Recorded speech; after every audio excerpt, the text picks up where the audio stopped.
I've been watching this league for 4 decades. The better team wins the first 2 games, and then the better team comes out in game 3 and is completely flat. And it's like this is the way it works. And then the Lakers made a mad dash at the end, the better team, and they can't quite catch up. But I want to start with that because by saying that, everybody in Denver's like, you don't give us any respect. That's a big thing for guys and teams. I can't speak for women. It's a big deal for guys. You can pay a guy $10 million a year, but if his rival makes 10.5, you don't respect me. You are not showing me respect. So Denver will say, well, where's the respect? It's not that I don't respect Denver, but this is the year of the duo, and Denver's duo is excellent, but it's not as good as the Lakers' duo. It's just not. Denver's a really good team, certainly capable of winning the series. But after all these years, don't you trust LeBron in the conference finals? You know, since he hasn't lost one in 11 years. It was Orlando. He was in Cleveland. Don't you trust LeBron in this space? I mean, the Lakers have problems that the Denver Nuggets don't even have. I can describe every single Laker except LeBron with these words: old, unreliable, strange, flaky, inconsistent in big spots. That's AD. Denver has none of those problems. There is no flaky nugget. There is no old guy. I mean, maybe Paul Millsap. The Lakers have all sorts of issues. In fact, this morning I wrote down, I always do this when we talk about big games. I put down the 10 best players in this series. LeBron 1, AD 2. The next 5 I put down are all Nuggets. Jokic, Jamal Murray, Michael Porter, Gary Harris, Jeremy Grant. Then we can argue over the last 3. Let's not waste any time on that. I'll go Kuzma, KCP, Paul Millsap. Rondo, Millsap, old guys, but whatever. I'll take Millsap. It's a lot of Nuggets. 1 through 7 is 5 Nuggets. And right now, Jamal Murray, at any given time, outplays AD. It's not that I don't respect Denver. It's just after 10 years of seeing something, I just give you the benefit of the doubt. If you were a salesperson and you made your number 10 straight years, I trust you'll make it in year 11. I mean, after a while, if I give my daughter money and I say, I'm going to give you a little extra money here, don't burn it, bring some money back to dad, and she brings it back 10 straight years, I trust she'll do it in year 11. LeBron hasn't lost a conference final in 11 years. I just trust he'll figure it out. Denver's capable. Denver doesn't have any flakes. Denver's not very old. Denver's not very unreliable. Their players have played better in the bubble. This bubble's all about young teams. Miami, Dallas, Phoenix, Boston, Denver. They've all overachieved. The old guys are falling apart, except the Lakers. I mean, last night's classic Lakers is that Jokic can literally go to the bench for 7 minutes, and Denver goes on runs. Their young players go on runs. LeBron goes to the floor, or like last night, not really engaged early, and the Lakers are like, you're just crossing your fingers. I mean, they need LeBron for everything, and we know AD is one of the top 5-6 basketball players in the world. It is not a lack of respect. I mean, last night, classic Lakers, whereas they had, let me look up the exact number. The Lakers had 27 assists. LeBron had 11. 25 rebounds. LeBron had 12. They've got the Lakers, I've said it all year, flakes, old, unreliable, crazy guy, limited guy, falling apart guy. Denver doesn't have any of those issues. But if you keep showing me something for a decade, I just trust LeBron will figure it out. I think Denver's got more players that contribute. They've got less baggage. They've got fewer issues. They're more athletic. Their top 7 players are more trustable. Denver. Nuggets.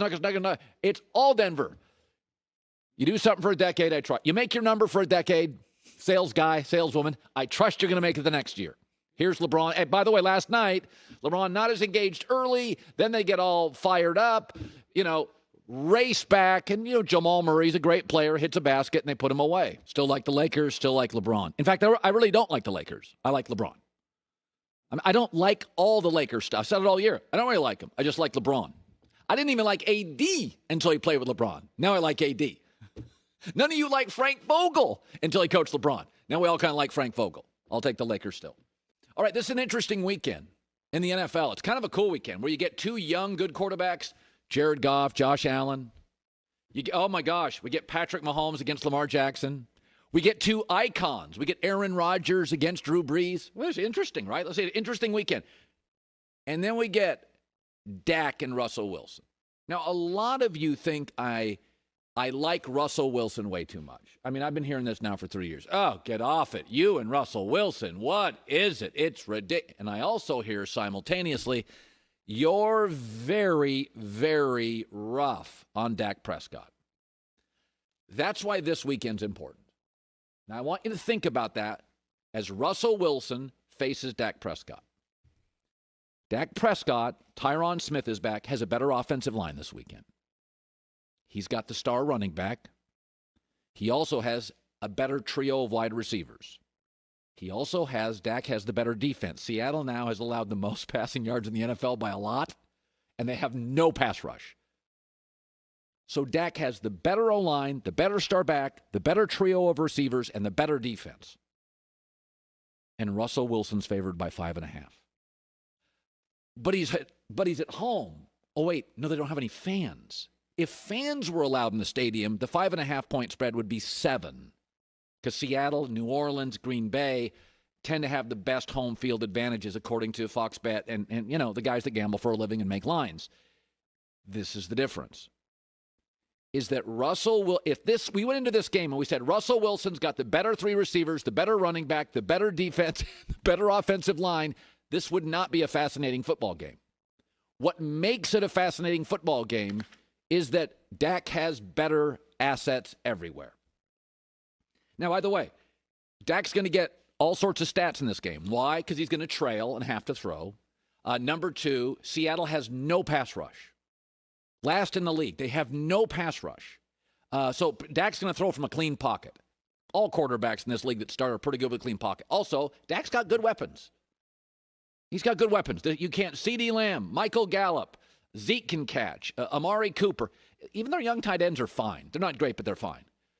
And Dak through 2 games, once again, is giving us all sorts of stats. But the difference is Russell Wilson tends to make his greatest plays in the biggest moments. Dak's greatest stats are often early when the game's not in doubt or late when they're catching up, and it's not a play to win the game, it's a play to get back into the game. But I think it's very interesting for those of you who think I am too pro Russell Wilson and too anti Dak.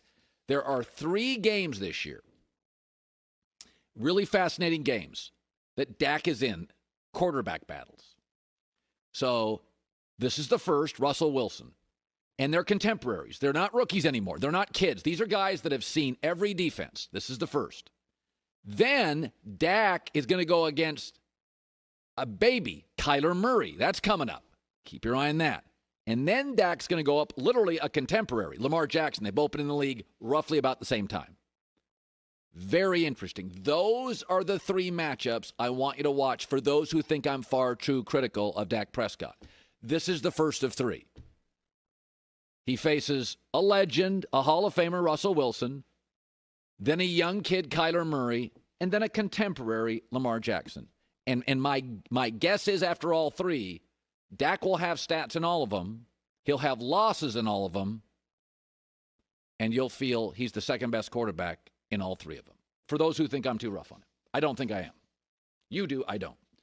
Hi, everybody. Thanks for watching. Subscribe here to get the latest from the show. Also, be sure to check out more of the best clips from The Herd or go watch a few segments from other shows on FS1.